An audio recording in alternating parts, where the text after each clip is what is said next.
Hello, everyone, and welcome back to our Golden 20s. My name is Tegan, and I'm joined with my co host, Sadie. Hello.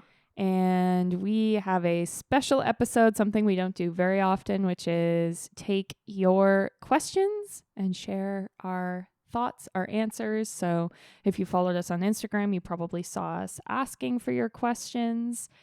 And we're excited that we got some responses. And I feel like we've got some good advice coming up. Yeah. And I always love this type of episode too because I feel we tackle a little bit of everything, like there's just some like general topics, but then I don't know, we just cover a whole range of topics rather than just choosing one and deep diving into it. So I don't know. I feel like there's a high chance something in here will resonate with you. I think too, a lot of the questions that we got were kind of like New Year's resolution-y kind of focused and just like this is on my mind as we start a new year. So I just think it's a great timing, great questions. It's going to be a great episode. Yeah, definitely. Well, I think like we do have a lot of questions, so I guess we can just dive in Yeah. to the first one. So the question was, any tips on how to adjust when moving to another country where I barely understand the language and have no friends at all? I've tried Bumble BFF, but I haven't found the best friend/community that I desperately need as an extrovert. I moved because my husband works in the country. I work remotely, so it's best that I move too. Yeah. I feel this is hard for us to like personally relate to because we've never really been in that experience before. Yeah. But both Tegan and I have moved to a new city before, so we're not dealing with the whole language piece that this person is dealing with. But I was even thinking of my sister, like she moved to Quebec and she spoke French, but she wasn't living French first. And now I just actually saw her. My family went there for Christmas and she now has her boyfriend. She has her whole life in Quebec. She's lived there for as long as I've lived in Toronto. And now she lives French first. So she's like the perfect example of this and kind of one of the first things that popped into my mind for this. But all of that being said, I feel like my first piece of advice would be to just try to immerse yourself in it as much as possible. I feel like if this were me in this situation, even traveling, like even if it weren't permanent, like if I'm uncomfortable or I feel like I don't fit in, my instinct would be, well, let's just avoid that situation and just stay home. You know what I mean? Like, let's just stay where it's comfy in the corners of my own home. But that's not really helping you change the situation at all. So I would just say to this person to step out of your comfort zone, try to get out, immerse yourself in your city, and I really think that will be what helps you to learn the language and to learn the culture and to actually get adjusted. Yeah. And I think a great way to do that is to find, and this will also help you like be in situations where you can meet new people if you're getting out and about. So I know we've mentioned this as a way to meet friends as an adult, regardless if it's a new city or somewhere you've lived forever, but signing up for classes, if it's to try a new hobby or a workout class or something like that. Yeah. I feel like that puts you in a situation where you're with people who you share a common interest with of some sort. If it's that you both like yoga, you both want to learn pottery, like whatever the class is about, you have something in common. So it should be easy to like kind of strike up a conversation with this person or people that you're doing this class with, even if they are total strangers. And again, even if you're feeling insecure about not knowing the language that well, I feel like the more you put yourselves in these situations, the more you can practice and, the more you'll adjust to it. So I think it will be uncomfortable at first, but it is good to put yourself out there. Do you want me to just keep going? Or do you want to jump Sure. in? No, go ahead. I had a lot of thoughts on this Okay. one. The other thing I was thinking, I know they mentioned they tried Bumble BFF, but I don't know if they've tried joining like the hives on Bumble BFF or just like swiping to try to get a match. And if you're not familiar with Bumble BFF, it's very similar to like the dating part of the app, but on friends. So you can like swipe left, swipe right, match kind of thing.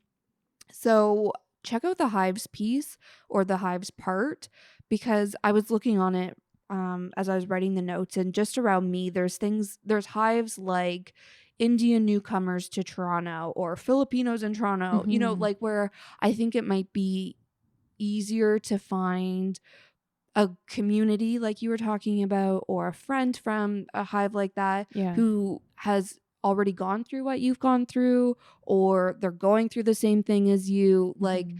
if you find somebody who has a common interest, if it's from wherever you're originally from, if it's maybe just joining like yogis in Toronto or whatever, again, Yeah. going to the common interest, try joining a hive versus just swiping. Or if you are like, nope, I'm giving up on Bumble BFF altogether, I think that's totally fine.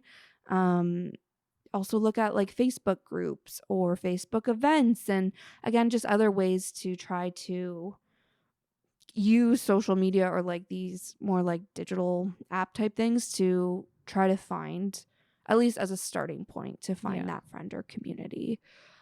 And I know she also mentioned her husband is working, and that's the whole reason they moved to a different country. So, one last point from me is all of the friends I've made since moving to Toronto are people I've met through work. So I Mhm. understand the this person who submitted the question says they work remotely, so they probably aren't out there making new friends through work. Mhm. However, your husband might be, so maybe there's option or opportunities for you to tag along on some like social outings, or Yeah. maybe he'll start to make friends with his coworkers, and then eventually, you'll meet the coworker's wife or girlfriend or partner, and then you guys become friends as well. Yeah. Like, I think it just takes time, but be patient. I feel like putting yourself out there, trying all these things, being open to meeting people everywhere you go, I feel like over time Mhm. you'll find your community, you'll find your people.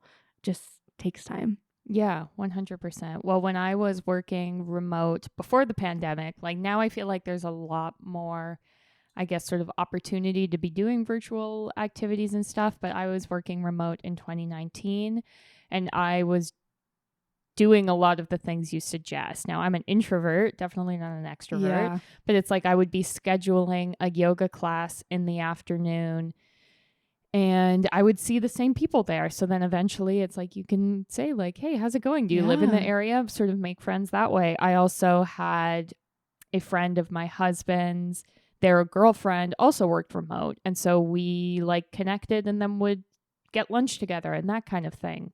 So, I don't know, sometimes it's like you have to take advantage of the fact that you work remote and be like, Mhm. well, I'm going to do that afternoon yoga class because then it means there's only going to be 4 people in that class and it'll be Yeah. like so much easier to talk to someone. And Totally. yeah.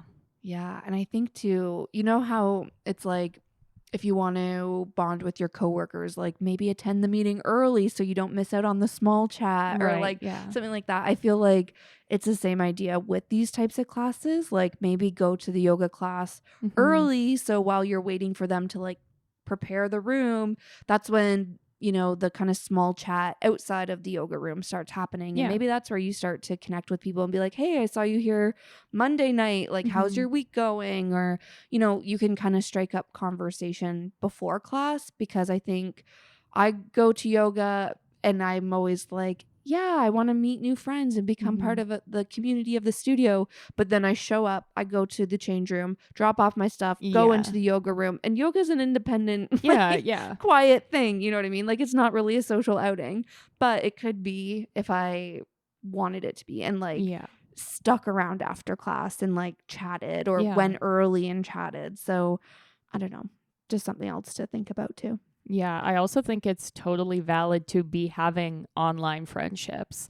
Yeah. Like when at the same time when I was working remote, like it's like I would be playing video games and talking to people on headsets, or I would be watching like Twitch streams, which felt Yeah. like, I don't know, almost like a social occasion, like those kinds of things, even playing like virtual games with friends. And I get that that doesn't necessarily feel the same as having like an Mhm. in-person friend activity, but it can be a nice way to sort of transition, I guess. Yeah. Totally. And I think like there's nothing wrong if you're still calling friends and family back home, Yeah. you know, and like still relying on them to be your best friend. Like Yeah. that's okay. You know, you don't need to find a best friend in your new city right away to, I don't want to say replace those people, but to Yeah. like offset the fact that you don't have those people in your new city or country. Like it's okay to still have your best friends back home and those are the people that you tell everything to and you know, all that. So be patient. I'm sure you will find your new people, your new community, but in the meantime, put yourself out there, rely on the people back home. You got this. Yeah. I feel like the fact that you're even like asking about it means that you're going to be fine. Yeah. Like, I think if I was in that situation, I'd be like, I feel lonely, but I don't want to go out. So that's my life. But you're like, no, I want to go out and meet people. So I feel like, yeah, if you keep it up, you'll be A-okay. Yeah, definitely. Okay, so the second question is along the whole moving front as well. However, this one says, I'm hoping to move out of my parents' place this year. What do you wish you knew before moving out? That is a good question. I feel like the number one thing that maybe I had wrong in my mind about moving out was that it's going to take a while to like fully find your style, decorate your home, get it put together. Like I feel like there's a vision that maybe like everyone who's watched like sitcoms has, where it's like, I'm going to move into like a beautiful loft that's going to be like perfectly decorated and it's going to be amazing. When realistically, moving is expensive. And especially moving out the first time. Yeah. Like, so it's like, what can you buy yourself? Like, I remember I bought myself like new sheets and they were like the worst, you know, those sheets that feel like plasticky. Oh, yeah. And so like I bought a set of those and like I bought like a little cup to hold pens on my desk. And it was like, I couldn't really afford anything past that. I just had to bring the stuff I already had. And I was like, this is not my grand vision of like new house, all new stuff. Like, that I think was kind of the first, I don't know, like wake up call. And that kind of on that same theme, everything is way more expensive than you maybe realize. Yeah. Like it's, I don't know. There's stuff like the way I would treat food before I moved out is completely different because I didn't realize how expensive food is. And now, especially nowadays, it's like you know, like, if you open a package, use that package up. Don't let it, you know, like little stuff like that where it's something you don't even probably think about now. But when you're on your own and paying for it yourself, you're like, oh yeah, that little bit of leftover peanut butter, like that's 10 cents. Better use that up. Yeah. Yeah. You bring up some good points. I agree. Even things like, your hydro bill, electric bill. If you're American, you're probably like, what the heck? I always find that one funny that they don't say hydro. Anyways, your internet bill, like things like that. Like I think living on your own will teach you really great. First of all, congratulations. I'm excited that you're moving out on your own because it's huge and it is kind of scary, which I'll talk about in a second. But I think like money management, but also time management, like all of that stuff, I feel like it is a big adjustment, but those are some like traits, I guess, that I feel like you'll learn pretty quickly. And maybe like you were saying, Tag, don't value now, but I feel like you will come to value. However, I think the biggest thing that I learned, or what I wish I knew before moving out, was going back to the whole scary piece. Like doing everything for the first time was scary for me. So I remember like sitting on my residence bed in college before I had to go to the grocery store for the first time all by myself and just like crying and being like, oh my God, like I have my list. I know where I'm going. But for some reason, I was just so nervous. And I feel like people might have that same feeling before they turn on the stove and cook for themselves for the first time or do laundry. Like, you just get nervous to do anything for the first time on your own. But I want to remind you, and what I remind myself all the time is that you only have to do something for the first time once, Mhm. and then it becomes less scary every time you do it. So now I turn on the oven without even thinking twice. In Yeah. fact, now I go to the grocery store and I love grocery shopping, you know? So to think how I started by being so nervous about it and like crying about it to now it being one of my favorite parts of the week. Yeah.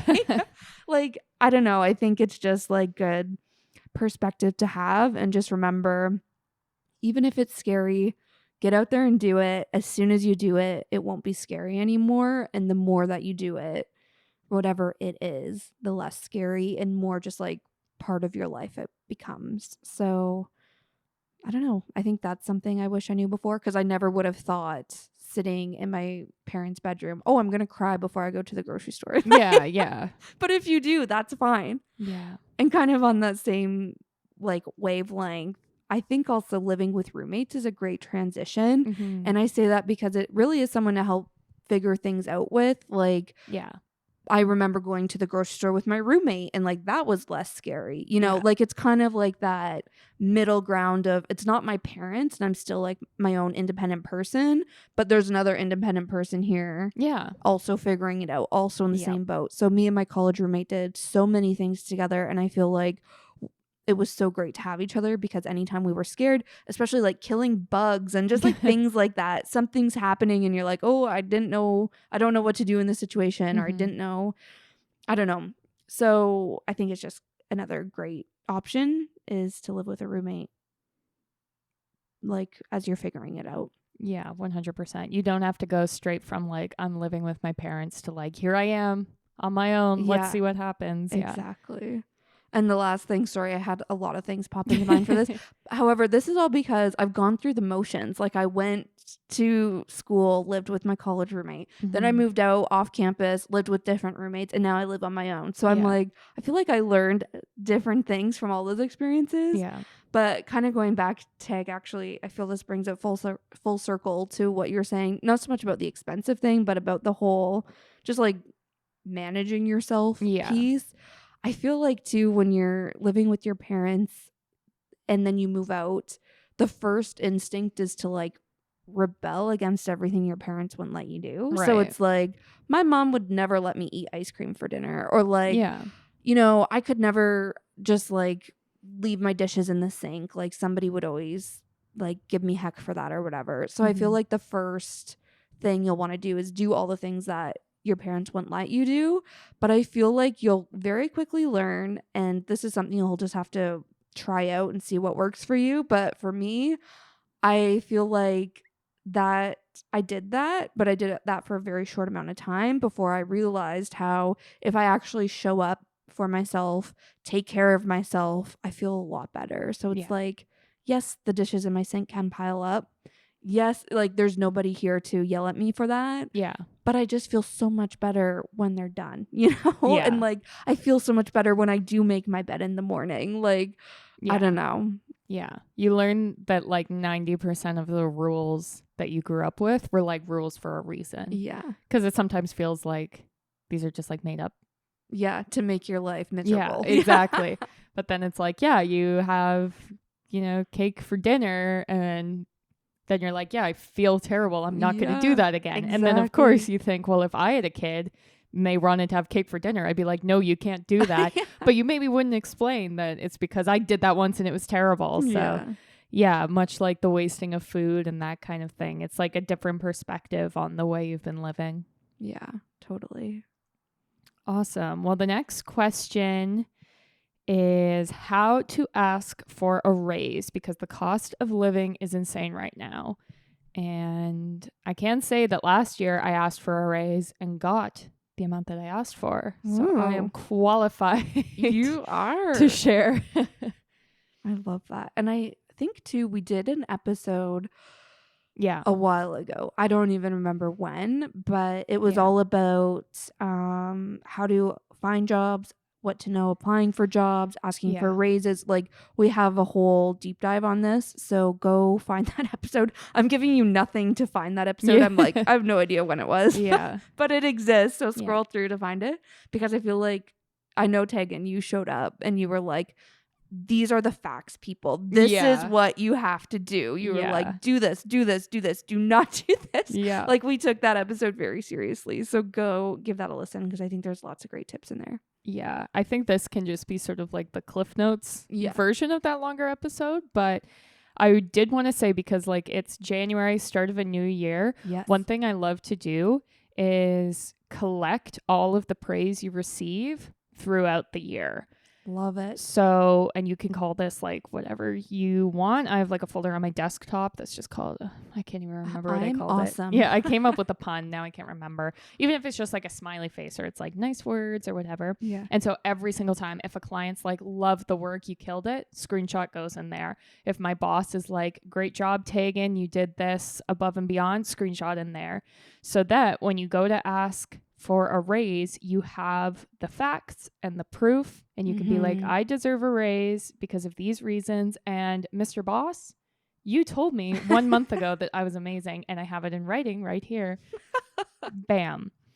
And maybe this is like jumping ahead, but if they don't want to give you a raise and you are searching for another job, you can also use that sort of feedback to help you get another job. Like, it's good sort of no matter what. The other thing I kind of do when I'm looking to see how much to ask for, because I think it helps, instead of just being like, I think I should get paid more, Yeah. like have a concrete number. And I find it helps to do research on like Glassdoor. Mhm. They can tell you like the average pay for your job title in your exact city. Exactly. And it's just more proof. So when I asked for a raise, I was like, my job is paid on average X amount in Toronto. Here's a link if you want to look at it. Like, Mhm. so that it doesn't just seem like I want more money because that would be Yeah. good. Like, yeah, Yeah. no shit. Yeah. I think that was my biggest like thing too, was Yeah. don't just ask for more money because you want more. Like, I do think you need to have a solid case as to you Yeah. deserve more, you Yeah. know? And it like everyone's kind of in the same boat. The cost of living right now is expensive and Yeah. like it is crazy. And I think I'm kind of losing my train of thought, and I think you can bring, you know, inflation rates and stuff to your Yeah. employer too, but at the same time, everyone's in the same boat. So that's not as, I don't want to say convincing, but that's not as helpful as doing your industry research, saying all the reasons why you're amazing if it's from that file, or just like listing out things that you're doing above and beyond Yeah. your job description and like why you actually deserve this raise. I think that will go a lot further. Yeah.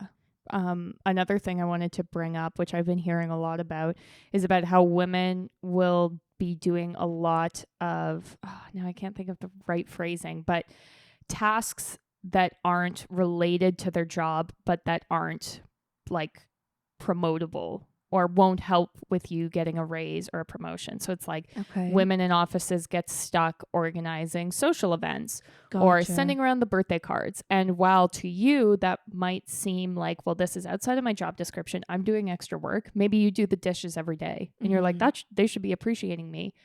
They're not. You're hurting yourself by doing that type of work. Instead, you could be doing other tasks that look more promotable to the people in the industry, if that makes sense. Like, instead of volunteering to organize a social event, volunteer to organize like the company Google Drive. Okay. Because if you are asking for a raise, saying, well, I organized the Christmas party, they'll be like, okay, well, what does that matter for anything? Did that save us money? No, that lost us money because we spent money on the Christmas party. Whereas if you're like, I reorganized the Google Drive and now we save time because it's organized. Right. It could be like, oh yeah, you're saving us time, money. Okay, you deserve a raise. So I did want to bring that up because I am guilty of this, where you get sucked into not wanting to say no. You want to make your workplace a nice place to work, and you get stuck doing tasks that all the women in the office get delegated to, like taking notes and Like this the kind of stuff. housekeeping type Exactly. stuff. Yeah. That is not perceived as like improving the company, even though like it's stupid. Like it's a lot of work, yeah, but that's just the way it's perceived. I think especially with male leaders. Yeah, that's so interesting. I feel I've almost had the opposite experience Yeah. because I'm someone who's very much like work is work, you know? And at my last company, they had a lot of social groups and like social committees and stuff. And it Yeah. was very much like you should be more involved at work and like you should be Mhm. doing the volunteer things. You should be doing that Yeah. in order to kind of like be contributing to improving the company culture and Yeah. like show you actually care more about than just your day-to-day like tasks and that you Yeah. can do your job well. And I was like, this is bullshit. Yeah, I know. I want to do my job well. Yeah. So I think, you know, I totally hear what you're saying, Tag, Yeah. and like don't let your, you know, day-to-day become so packed with all those like small housekeeping tasks that Yeah. you're doing just because nobody else is or whatever. Yeah. But at the same time, I think there is a balance of working some of that in Mhm. to show you're a team player, to Yeah. show you care about the company and all this stuff. But it Yeah. is kind of, you don't want to take on too much, but you also maybe want to take on something. Yeah. But I think too, another point on this is if you feel like you are not sure what you need to do to get a promotion or to get a raise, Mhm. ask your manager. And I feel like people feel this is an uncomfortable conversation, but I've always asked. I'm like, I want to get promoted in a year. Mhm. What do I have to do to do that? You know, like tell me, and then you have like write it down or try to get it in writing so you can work on it. It's a very clear like journey for you to go on to reach, like I'm picturing like a path, literally like a timeline, Yeah. ticking off the boxes as you go. And once you reach the end, all these things are done. Like you can say to your boss, I did all of these things. Yeah. Why am I still not getting promoted? Or like, Mhm. you know, so I think it just makes it, again, gives you better direction and you know what to work on if you're not currently in a position to ask for more, you're not currently doing more outside of your job description or something. And I'm losing my train of thought again. Yeah, I don't know. Yeah. Crap.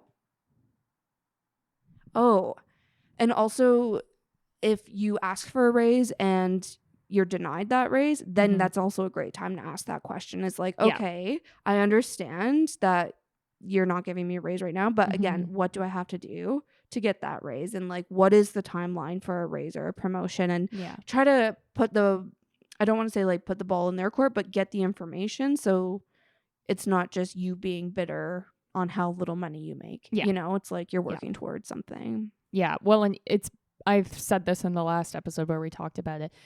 It's better to know so that you know, okay, this company, there's not a future for me here. Maybe it's Yeah. time for me to jump ship, instead of you just like dreaming about it Yeah. and not doing anything. Like I had a friend who asked her supervisor, what do I need to do to get a promotion? And he said, yeah, I don't see you really getting a promotion.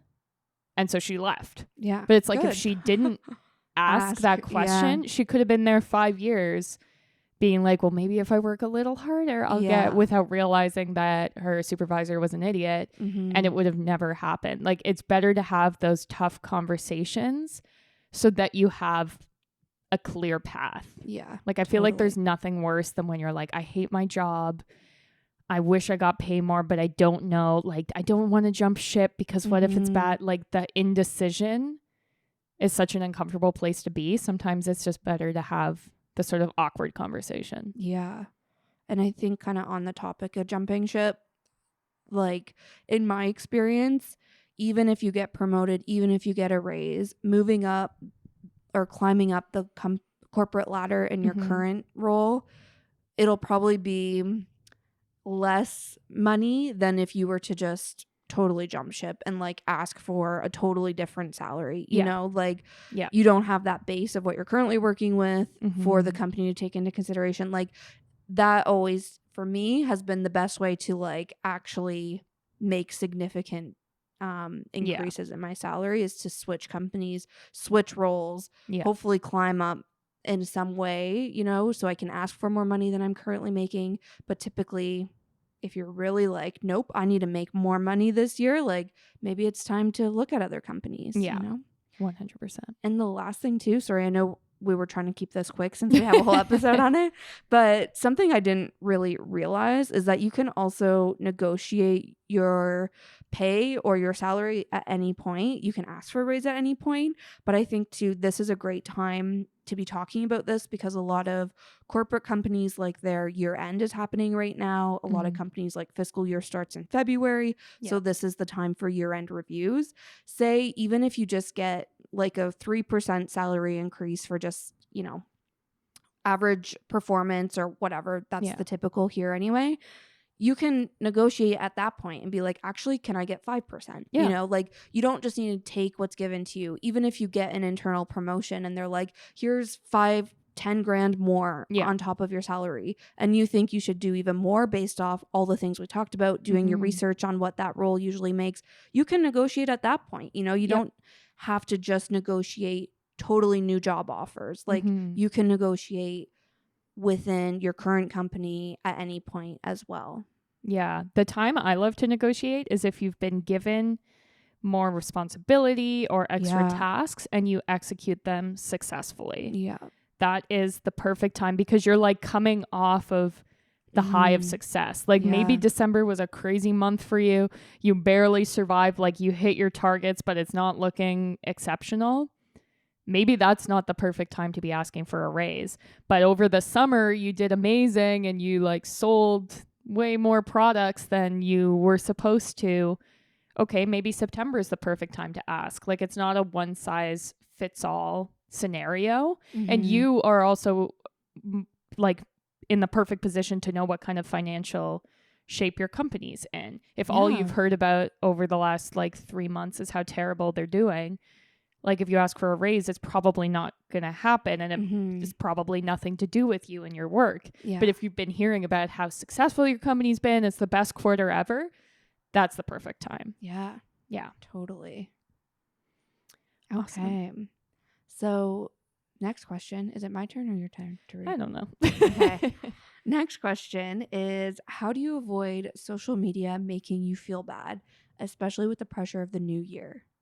I like this because I feel like this year, like TikTok especially, just the rise of UGC, I think it's great, like user-generated content. I think it's great, but then it's like everybody now is like, here's my vision board. New year, new me. I know. These are my goals. Where already that can become toxic. And like, I know that's also an underlying theme with our podcast, but like, if you get too much of it, and I don't know, it just sometimes becomes overwhelming, and rather than inspiring and motivating you, it just makes you feel like total shit. Yeah, 100%. Well, I think the sort of most obvious and simple answer is to limit your screen time. Yes. I know like iPhones have lots of tools built in for that where you can set limits for certain apps and you can set like focus time so certain apps won't ping you and that kind of thing. Like that's a great tool and your phone should be a tool that works for you, not the other way around. That's like my favorite thing I've taken from all the episodes of or all podcast episodes that you have said is how make your technology work for you. Like you don't work for it. Exactly. It is your bitch, you know, use it. Yep, exactly. And meanwhile, like every episode, my computer's like falling apart. Like, but hey, I'm making it work for me. But yeah, that's the simplest answer. And I don't know. Sometimes you just have to go back to basics. Like I purposely was not spending a lot of time on social over the holidays. And it's like, yeah, maybe it looks like I'm distant. Maybe I'm not replying to DMs because I'm not seeing them. But I'm feeling better because I spent 3 hours on a puzzle today instead of like doom scrolling through Instagram. So that's it. And I feel like when you are on social all the time, it just puts you so out of touch with reality. Yeah. And after a while, like 3 hours could be a while, could be also a week, you know, whatever. You start to just feel like mush and like total garbage because you're not even really existing in the real world. You know, you're just existing in this virtual world that doesn't actually exist. Like, I know this is maybe like getting dark, but that's the best way I can describe it because literally for me, the higher my screen time, the shittier I feel. Yeah.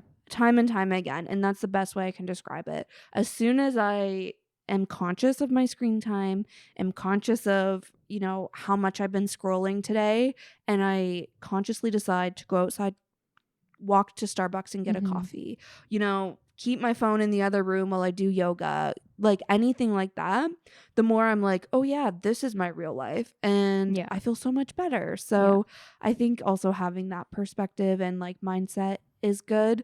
On the whole idea of mindset, also, I also view everything on social media as fake.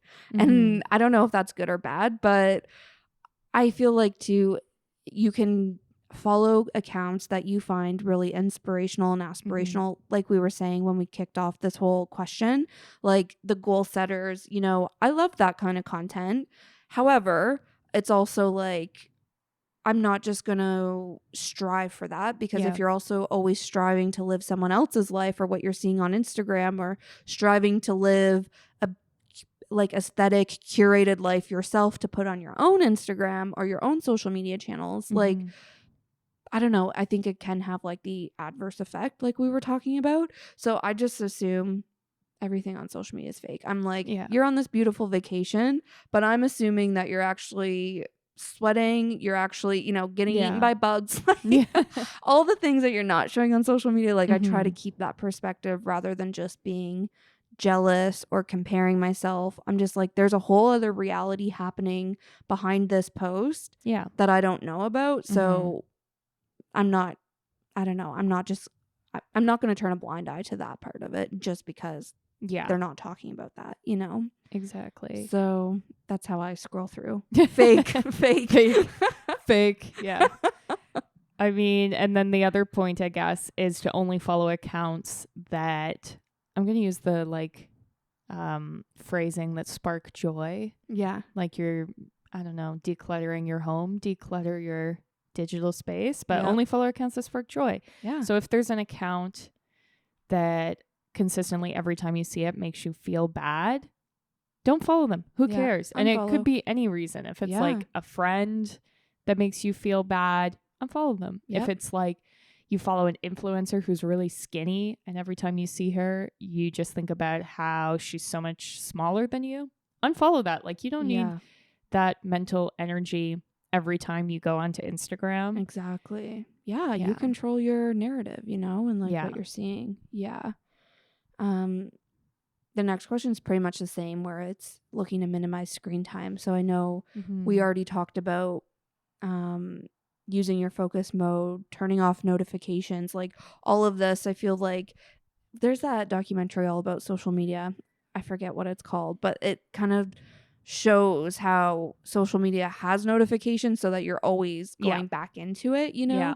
And it's messed up, but it works, and that's why they exist, you know? So I have all my notifications off except for text, but my phone does not make noise. Like it is always silenced, and I always look at it when I want to know if I have a notification, rather than a notification coming through being like, look at me, don't forget I'm here. Like, look, it's when I want to, on my terms, you know? So something to keep in mind, and I feel like that will really help. Also, the whole do not disturb, that's been a huge game changer for me, especially through the workday.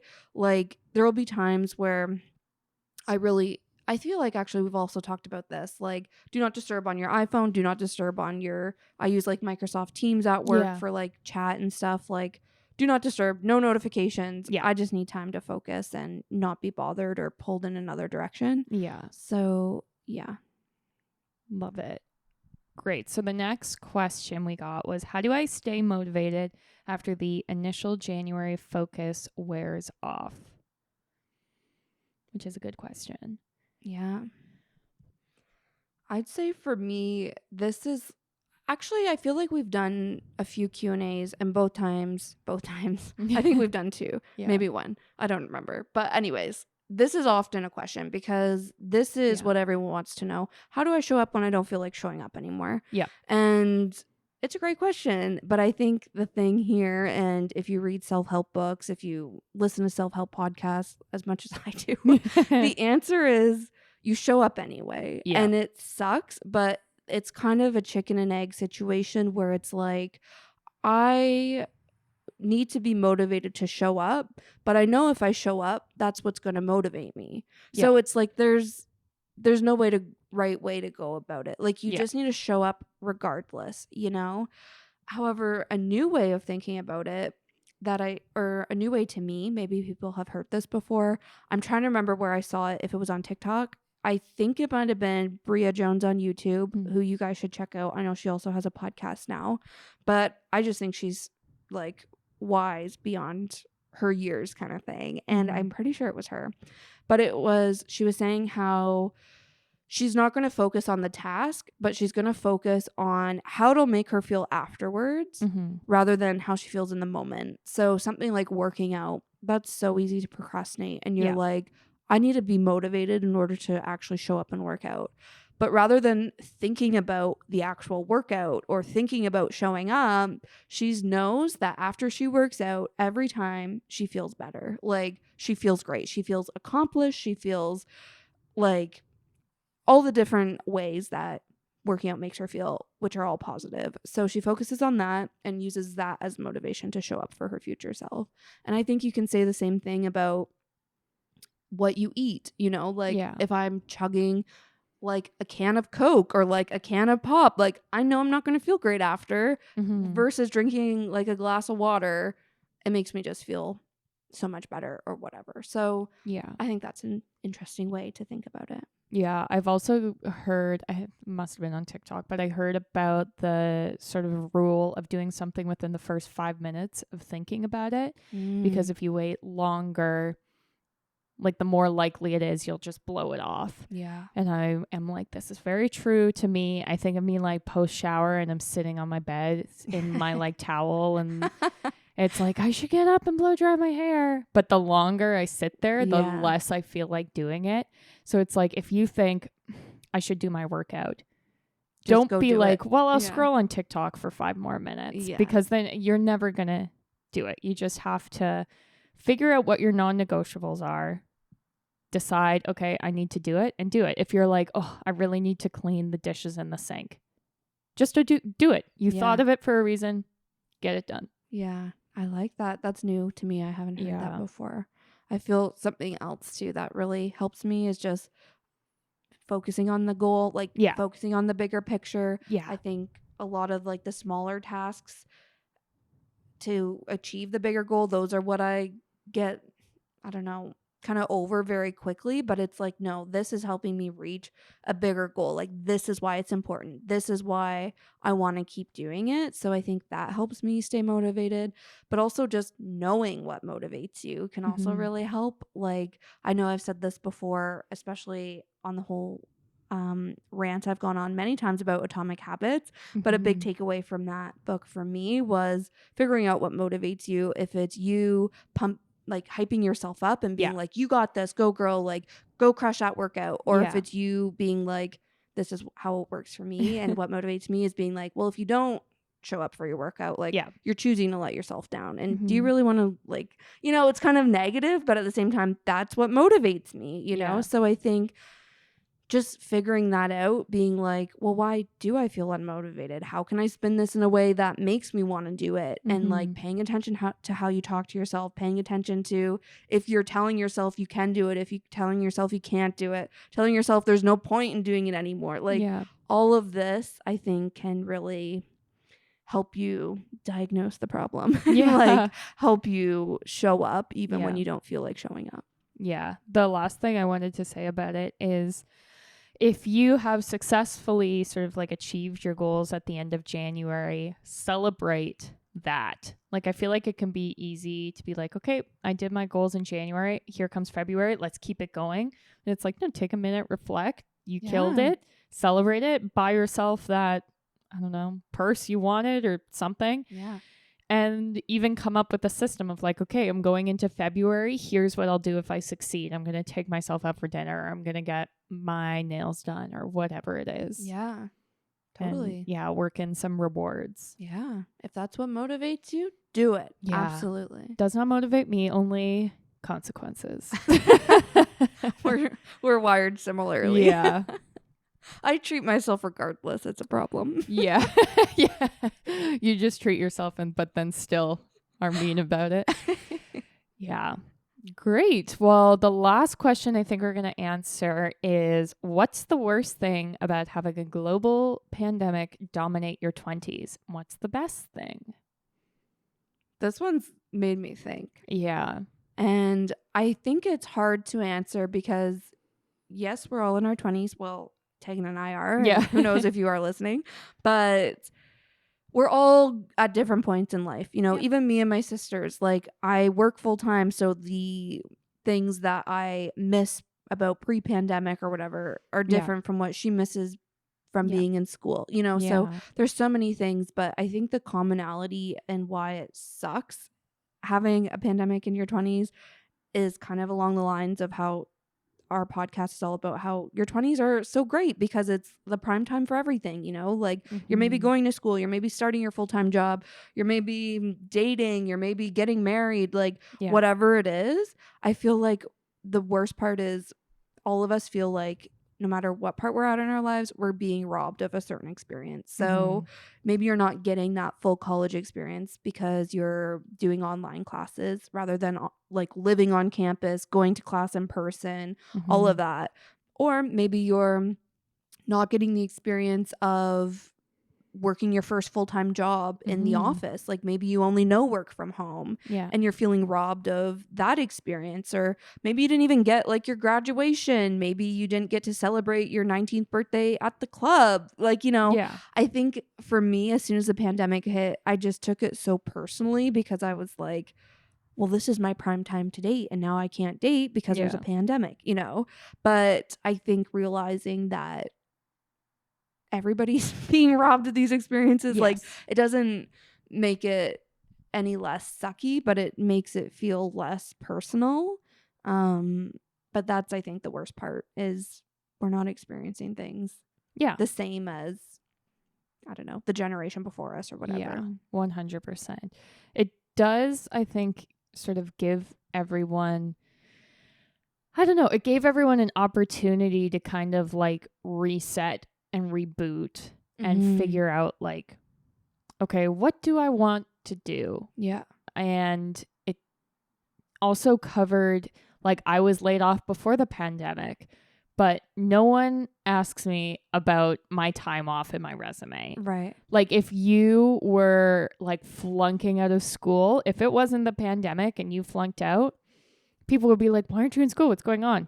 It's the pandemic. You can be like, yeah, I didn't want to do it in the pandemic. Boom. Love it.